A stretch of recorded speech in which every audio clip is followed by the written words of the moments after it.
కుంతీదేవి, మాద్రీదేవి సవతులు, పాండురాజు యొక్క భార్యలు.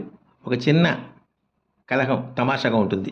వ్యాసభారతంలో పాండురాజు కుంతీదేవుని ప్రాధేయపడి ధర్మదేవత వలన ధర్మరాజు, వాయుదేవుని వలన భీమసేనుని, తేజోబలం ఇంద్రదేవుని వల్ల అర్జునుడు వరుసగా ముగ్గురు పుత్రులు ప్రసాదింపబడ్డారు.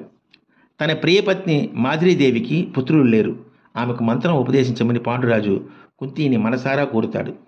అప్పుడు కుంతీదేవి చెల్లెలు మాద్రికి మంత్రం ఇస్తుంది.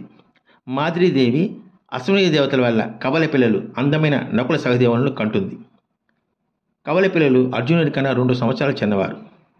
కుంతీదేవిని భర్త మరి ఒకసారి మాద్రికి వరం మంత్రం ఇవ్వమని ఆదేశిస్తాడు. అప్పుడు కుంతీదేవి కోపంతో, నేను 3 సంవత్సరాలు కష్టపడి 3 దేవతల వల్ల 3 సంతానం కన్నాను, కానీ నా సపత్ని మాద్రి జంటదేవుల్ని ప్రార్థించి ఒకేసారి 1 సంవత్సరంలో 2 కవల పిల్లలను సునాయాసంగా కన్నది. మరి ఒకసారి మంత్రం ఇస్తే ఈసారి కూడా ఎవరో జంట దేవతల వలన మరి 2 పిల్లలను ఒకేసారి కంటుంది. అప్పుడు నాకు 3, నా సబతి చెల్లెలు మాద్రీదేవికి 4 అవుతారు. నేను వరం మంత్రం ఇవ్వను అని నిరాకరిస్తుంది. కానీ నన్నయ్య గారు తప్పులేదు. ఇది తెలుగులో అనువాదం చేయలేదు. ఈ సవతుల మధ్య కయ్యం భావితరాల స్త్రీలకు మంచి ఉపదేశంగా ఉండదని భావించి అనువాదం చేయలేదు.